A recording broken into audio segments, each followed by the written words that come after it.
privilegio estar con ustedes después de tantos años de estar en Colombia.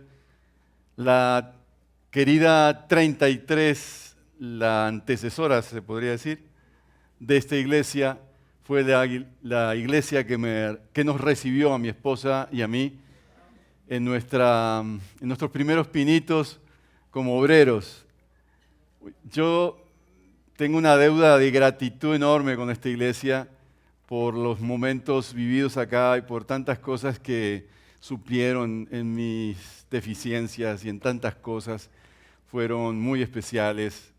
Creo que conservan todavía esa calidez como iglesia, a pesar de que ya son varias personas congregadas aquí, pero conservan esas raíces de calidez, de hermandad. Yo recuerdo muchas salidas, muchos momentos de sancochos, de tantas cosas que hacían.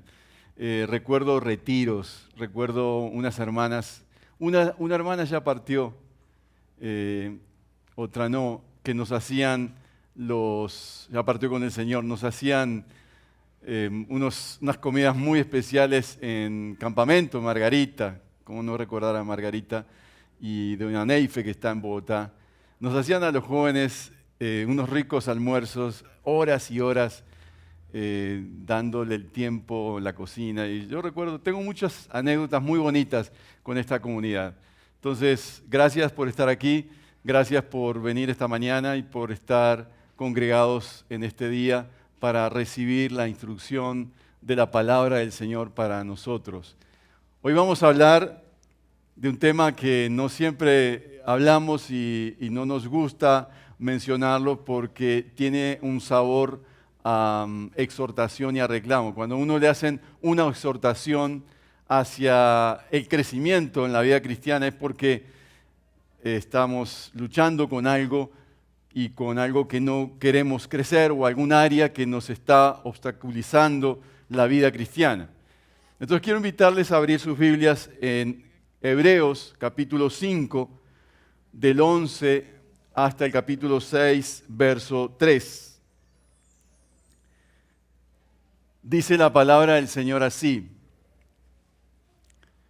Qué bueno escuchar que hay gente que abre la Biblia aquí, se nota el pasar las hojas, el ruidito santo, decía mi pastor en Uruguay. Sobre este tema tenemos mucho que decir, aunque es difícil explicarlo, porque a ustedes lo que les entra por un oído les sale por el otro. En realidad, a estas alturas ya debieran ser maestros y sin embargo necesitan que alguien vuelva a enseñarles las verdades más elementales de la palabra de Dios. Dicho de otro modo, necesitan leche en vez de alimento sólido. El que solo se alimenta de leche es inexperto en el mensaje de justicia, es como un niño de pecho. En cambio, el alimento sólido es para los adultos, para los que tienen la capacidad de distinguir entre lo bueno y lo malo, pues han ejercitado su facultad de percepción espiritual. Por eso, dejando a un lado las enseñanzas elementales acerca de Cristo, avancemos hacia la madurez. No volvamos a poner los fundamentos, tales como el arrepentimiento de las obras que conducen a la muerte, la fe en Dios, la intrusión sobre el bautismo, la imposición de manos, la resurrección de los muertos y el juicio eterno. Así procederemos si Dios lo permite. Amado Señor, abre este texto para nuestra comprensión y aplicación. Recibimos en esta mañana con expectativa lo que tienes para decirnos hoy. Te pedimos, Señor, que hoy seamos auditorios receptivos a la palabra del Señor. Seamos auditorios que corren rápido a sus casas a aplicar la palabra. Te lo pedimos, Señor, en el nombre de Jesús. Cuando era joven, hace un par de años atrás, vi una película, no era cristiano en esa época, vi una película que casi puedo decir que me traumatizó. Alguien me pidió al final del servicio, el primero, que me preguntó que cómo se llama la película. Y todo. Yo le dije, no la recomiendo, pero la voy a mencionar porque es una película que trata de un joven, que en la película se llama Oscar Maserat, que es un chico que estando en el vientre de su madre decide no crecer, decide no nacer, no quiere nacer. Por esas cosas de la vida nace.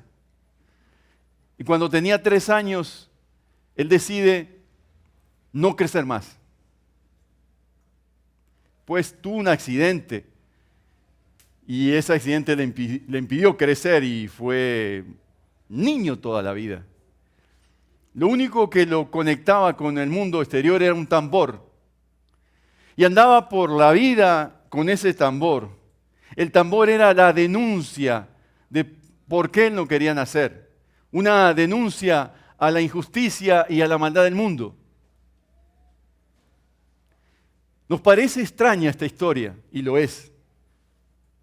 Pero muchas veces a nosotros, hermanos, no nos parece extraño la dificultad que vemos en muchos hermanos, en diversas congregaciones, en diversos estadios de la vida, que sencillamente deciden no crecer, lo cual es lo contrario a las expectativas de crecimiento, de maduración, de dar fruto, que constantemente el Evangelio nos incentiva a dar.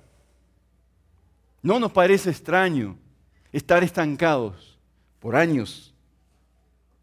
Algunos dicen que lo que hacemos muchas veces es repetir vez tras vez el primer año de la vida cristiana por 30 años. No hay nada nuevo. Nada florece. No hay expectativas de cambio, de transformación. Vivimos estancados por muchos años. Ya nada nos sorprende. La vida cristiana es una constante rutina que repetimos vez tras vez. Venimos un domingo, nos alimentamos, salimos contentos. Parece que vamos a arrollar la semana, pero llega el lunes y nos encontramos con la realidad de siempre. O llegamos a nuestra casa y nos encontramos con la realidad que no queremos ver. Así que este texto, que seguramente tú nos regalas en un día de cumpleaños, el Señor nos regala hoy a nosotros, para que pensemos seriamente en el asunto de la madurez. Y 2 propuestas que surgen de este texto. Por un lado, examinarnos. La propuesta nos da indicadores de inmadurez. Y segundo, emprender el desafío de avanzar en la vida cristiana. Este escritor es un escritor muy hábil. Este libro deberíamos haberlo tenido durante todo el año para meditarlo. Un libro profundamente complejo, a veces difícil de entender lo que este autor propone. Pero hay en este autor una denuncia que empieza en el verso 11. Él dice que este auditorio es un auditorio que difícilmente aplica la palabra de Dios a sus vidas. ¿Cuántos de los que estamos aquí meditamos siquiera en la noche o recordamos en la noche de hoy siquiera el 10% de lo que hoy estamos hablando y meditando? Muchas veces en la semana leemos un texto en la mañana y no recordamos siquiera lo que el Señor nos habló.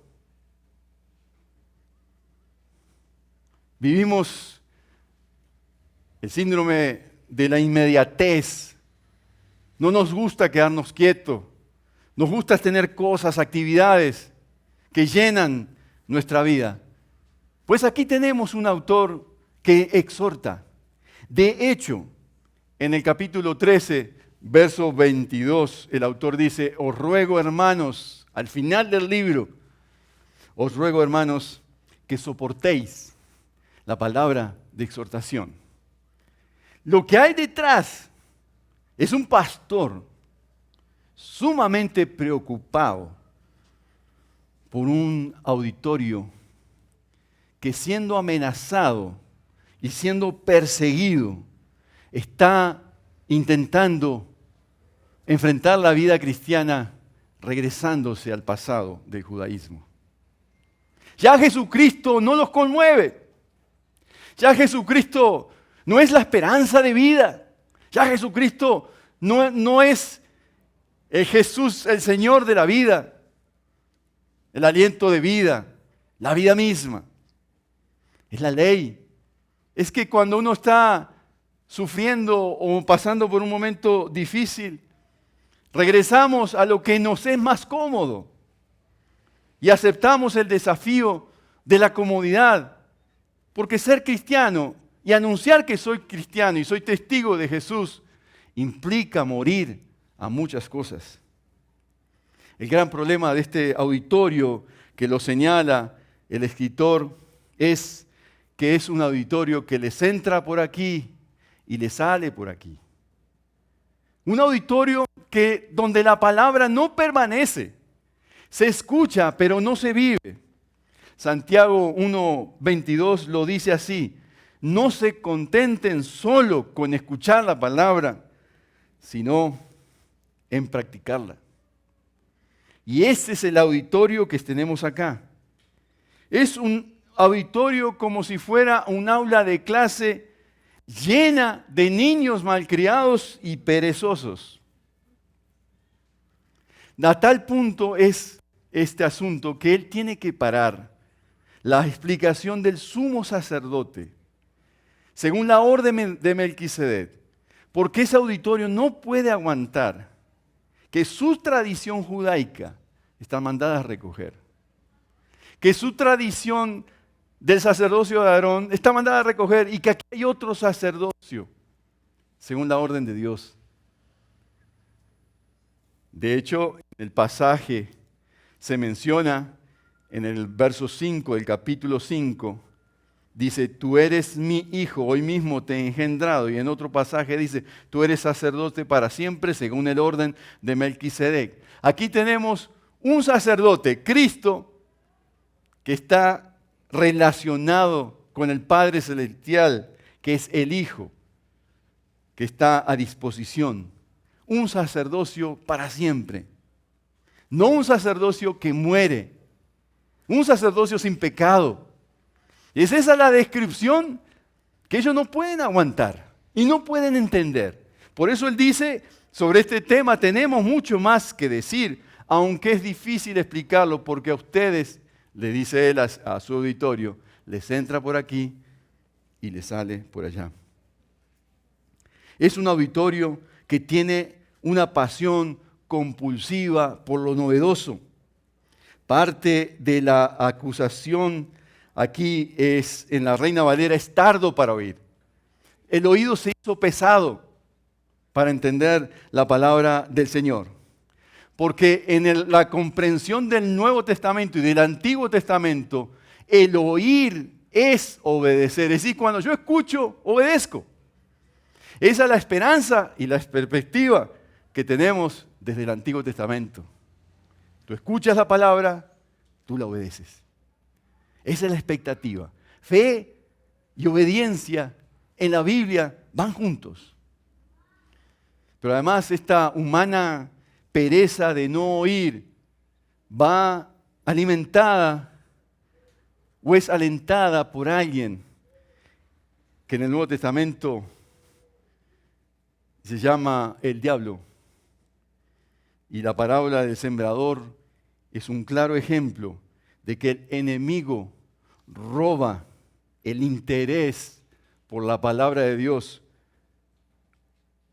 fomentando una vida cristiana superficial, donde la gente deserta de oír la palabra de Dios, donde la gente es derrotada por las pruebas y donde la gente es seducida por las riquezas. En la esperanza del Nuevo Testamento, un terreno es un terreno que florece cuando es un terreno que está dispuesto a oír, a escuchar y a obedecer. Ese es el fruto que hemos de dar de acuerdo al Nuevo Testamento. Un fruto que debe ser dado en abundancia. También nos reseña como un indicador de estancamiento en la vida espiritual el verso 12. A estas alturas deberían ser maestros. No está diciendo aquí, no está hablando del don, de la enseñanza. Es un llamado que el Señor hace a algunos en una comunidad cristiana.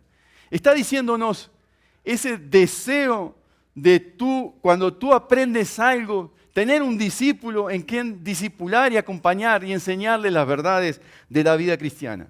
Y es un indicador de que algo está pasando cuando tú, queriendo enseñar a alguien, no puedes, no sale nada. ¿No te ha pasado que has ido a visitar a alguien y esa persona necesita que tú le digas algo y tú quieres decirle y no sabes qué decirle? ¿Cómo predicarle el Evangelio? Tú quieres predicar el Evangelio, dar el anuncio, la buena noticia, y salen versículos aquí, versículos allá, y no sabes qué hacer. Ese es un estancamiento de la vida espiritual. Un aula donde se han criado o mal criado los perezosos es lo que señala este texto, los estancados en la vida cristiana. La pregunta que yo les hago hoy, ¿hasta qué punto eso es una realidad en tu vida? A mí me da temor a veces hablar de esto, porque me pongo la palabra aquí adelante y me miro a la palabra y me pregunto, ¿hasta qué punto no hay signos de estancamiento en mi propia vida? He visto a lo largo de mis años la vida cristiana, he estado por muchos lugares y he visto pastores, líderes que han desertado, que han terminado mal, que no han terminado bien sus ministerios. Por eso aquí hay un escritor que está confrontando a la audiencia, porque los ama. Por eso dicen, toléreme con paciencia esta exhortación al final del libro, porque quiere ver algo mejor en su auditorio, porque quiere ver que hay algo más que lo básico en la vida cristiana, que hay profundidad en sus vidas como estudiantes de la palabra.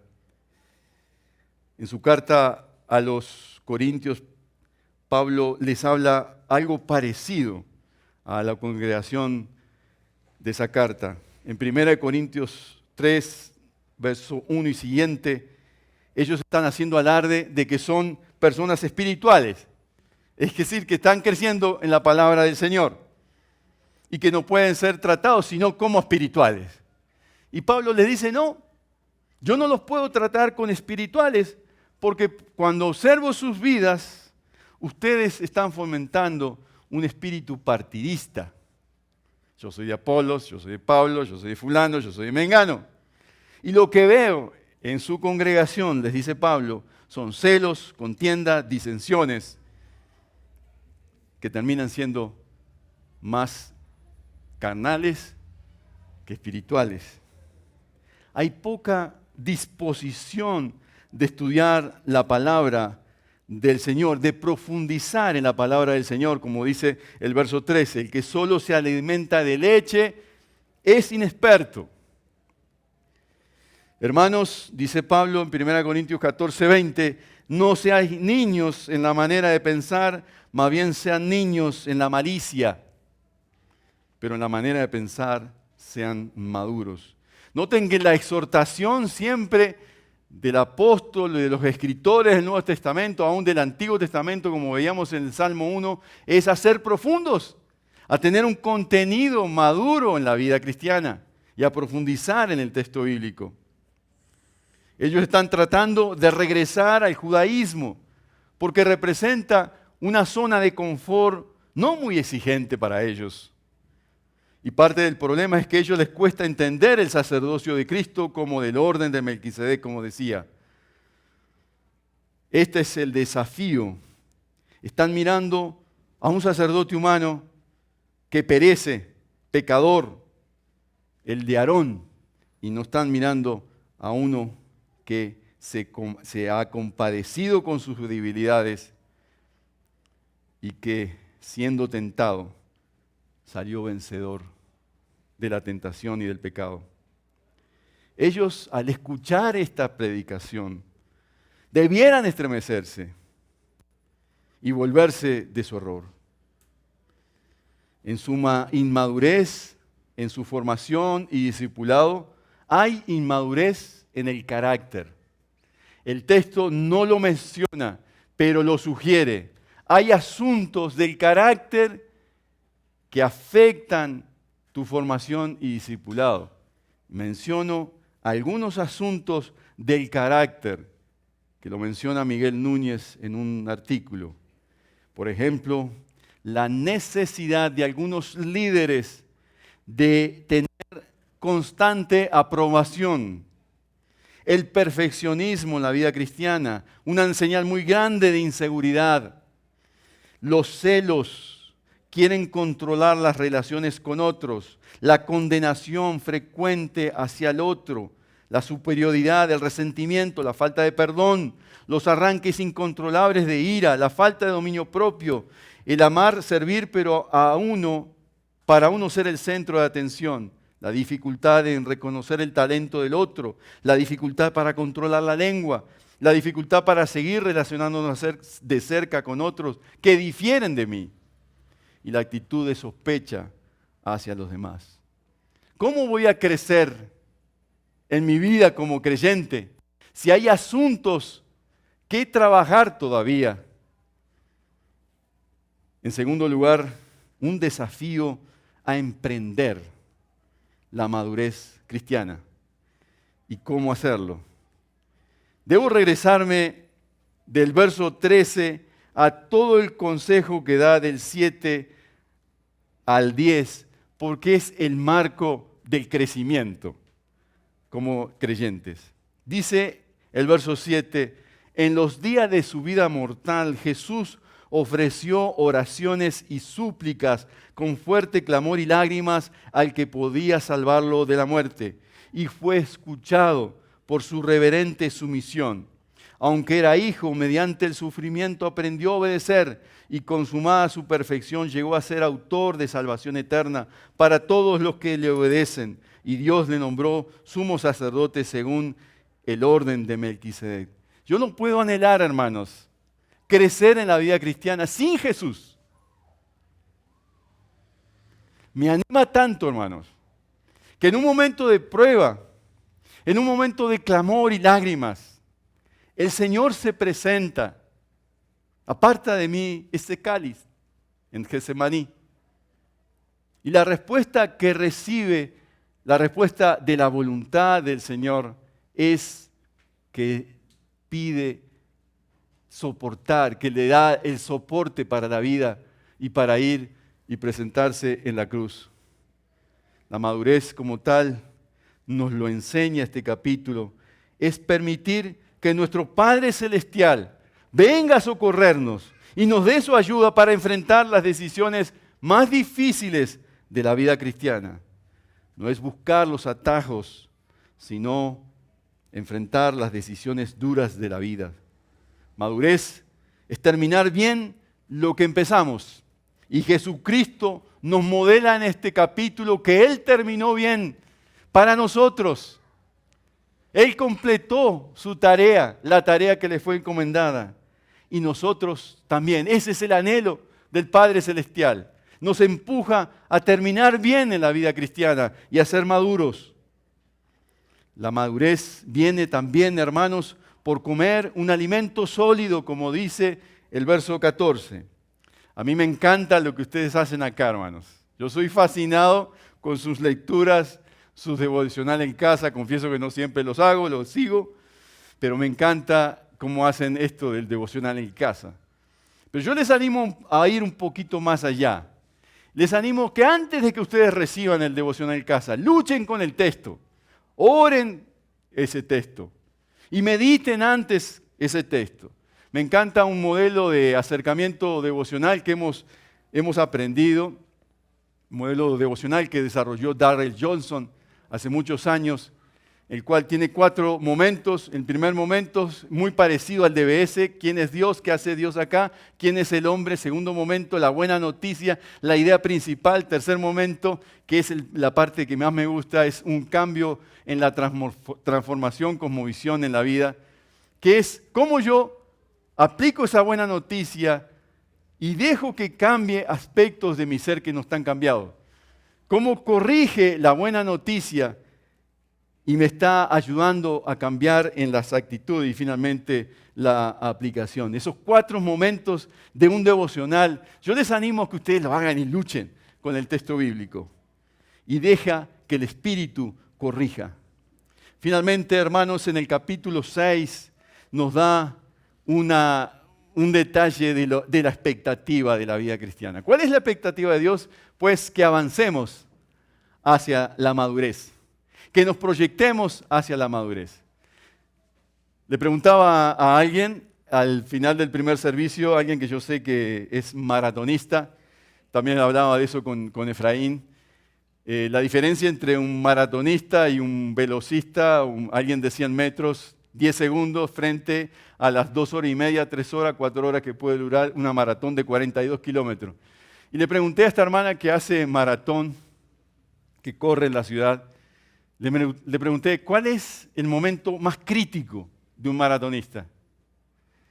Y me dice, el momento más crítico de un maratonista no es en el físico, porque de hecho, uno para presentarse a una maratón tiene que prepararse 6 meses antes y correr 120 kilómetros semanales. Esa es la preparación del maratonista. Pero el momento de la carrera, hay muchas cosas que se te escapan, me dice. Y el momento crítico es en la mitad de la carrera, cuando vienen, y es la lucha mental. La lucha de no poder seguir y terminar a tiempo. La lucha de desertar. Y viene a mi mente, me decía ella, viene a mi mente el momento de decir, ¿yo para qué me metí en esto? ¿Quién? Pero yo soy bruta. ¿Yo por qué me metí en esto? Y esa es la lucha que tenemos los creyentes. ¿Yo por qué me metí? ¿Yo por qué le hice caso a este hermanito? En el trabajo de que viniera un domingo a la iglesia o que fuera un grupo pequeño. Si yo no iba a poder con esto. Pero el Señor te dice, proyéctate. Y algo que me ministró en la mañana, cuando volví a leer el texto bíblico, Él dice, avanzamos, plural. Pensar que la vida cristiana es individual, una lucha individual, es el mejor negocio que ha hecho el enemigo con las iglesias cristianas. Que no buscan que nos conectemos unos con otros, que no busca que nos hablemos de nuestras faltas y nuestras dificultades, que no busca que nos rindamos cuenta. La vida exitosa no es una vida de perfección, de yo no hago esto, no hago aquello. No, la vida cristiana es una vida de lucha que yo comparto y abro mi corazón con alguien que me está ayudando. Por eso aquí el escritor dice, avanzamos, nos proyectamos hacia adelante, tras una meta de expectativa, de determinación. En Filipenses 2:12 nos dice, ocupaos en vuestra salvación con temor y temblor. Porque dice, Dios es el que produce el querer y el hacer. No estamos solos, hermanos. No estás solo. Puede ser que estés estancado. Puede ser que estás en una lucha que no te deja avanzar el capítulo siguiente. pero estás con un hermano. Y yo sé que la pandemia nos encerró en nuestras casas, pero ahora nos está obligando a salir más allá de lo básico y aprender. Y Él menciona lo básico. Él quiere que desde lo básico construyamos una vida cristiana. No volvamos a poner los fundamentos, tales como el arrepentimiento. Eso es algo que necesitamos crecer, pero necesitamos salir de confesar y confesar y confesar. Necesitamos proyectarnos a algo más, a la fe en Dios, a la instrucción sobre el bautismo, la imposición de manos, la resurrección de los muertos y el juicio eterno. Esas son cosas que para el escritor son fundamentales, pero son básicas.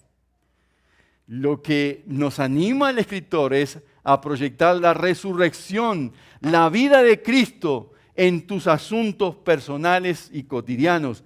Es el desafío de ir y profundizar en lo básico, más allá de lo básico. Hermanos, no estamos solos.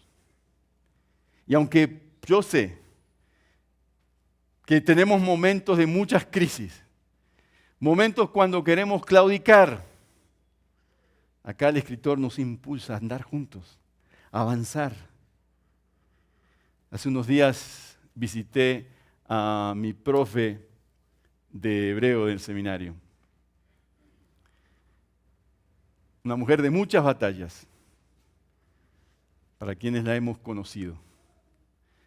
Y algo que observé, en la sala tenía abierto un cuaderno casi de este tamaño. Como yo soy muy curioso, es decir, medio chismosito, yo digo, a ver ¿qué está estudiando la profe de hebreo? Y veo toda esa, su letra, todo un verso del Antiguo Testamento escrito en hebreo. Muy recto, muy especial. Claro, yo recibí el curso de hebreo, no me acordaba nada de lo que estaba escrito ahí. Y ella enseguida, mira lo que dice Raúl, Y a mí eso me fascinó. Estoy luchando en la vida. He tenido enfermedades. Pero aquí estoy creciendo en la palabra. ¿No te parece, Raúl, que esto es maravilloso? Lo que he descubierto en este texto, y me enseñó lo que descubrió. Y a mí me fascinó lo que me enseñó en esos 5 minutos.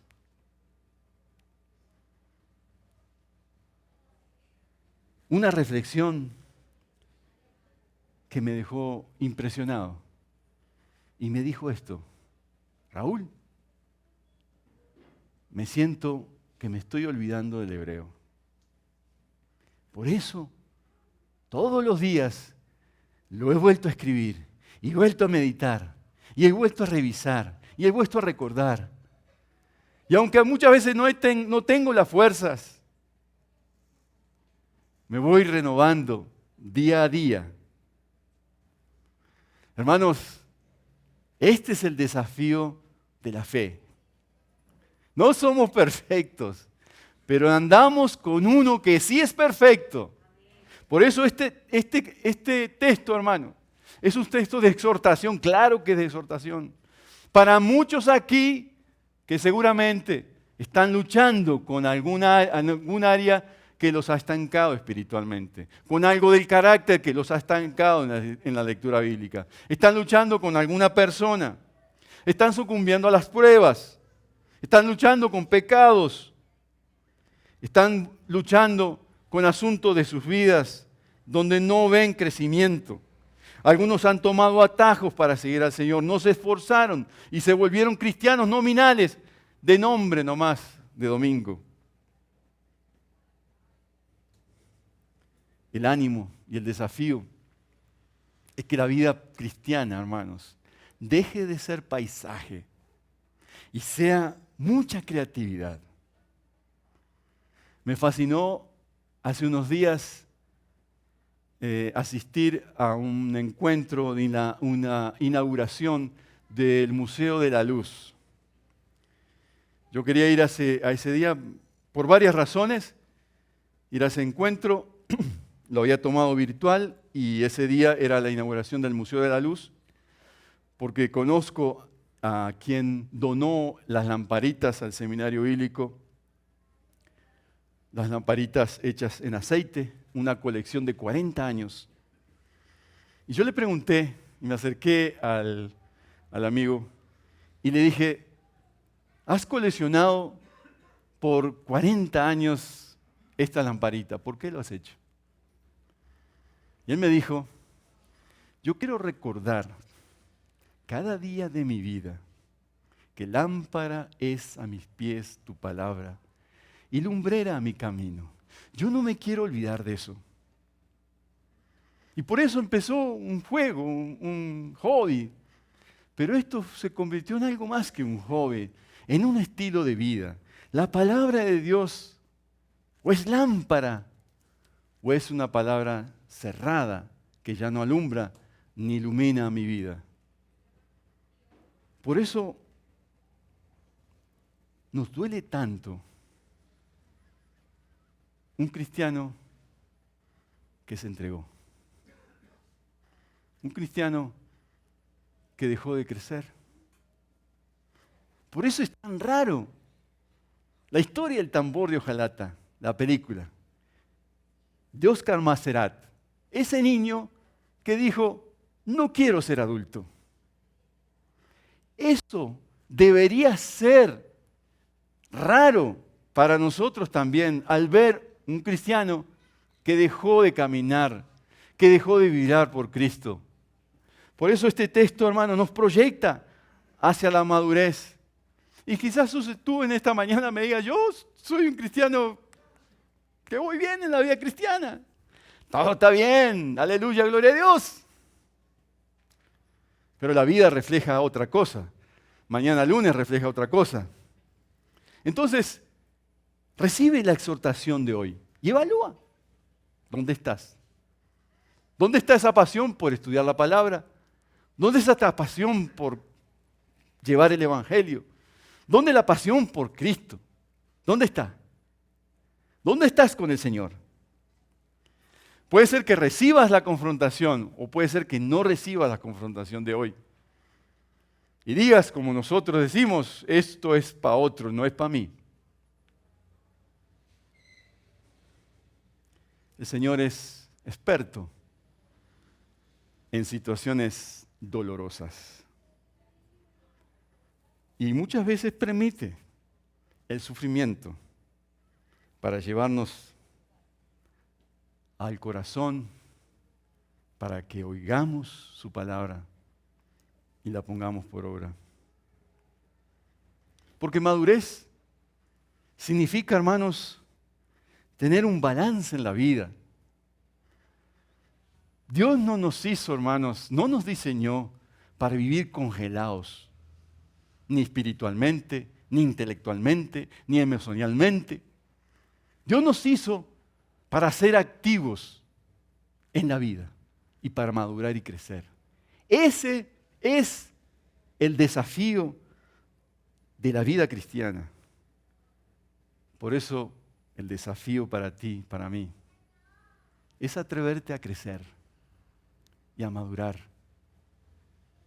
y a dejar que el Espíritu de Dios, con la palabra, vuelva a activar eso que hoy quizás está dormido. Señor, queremos darte las gracias.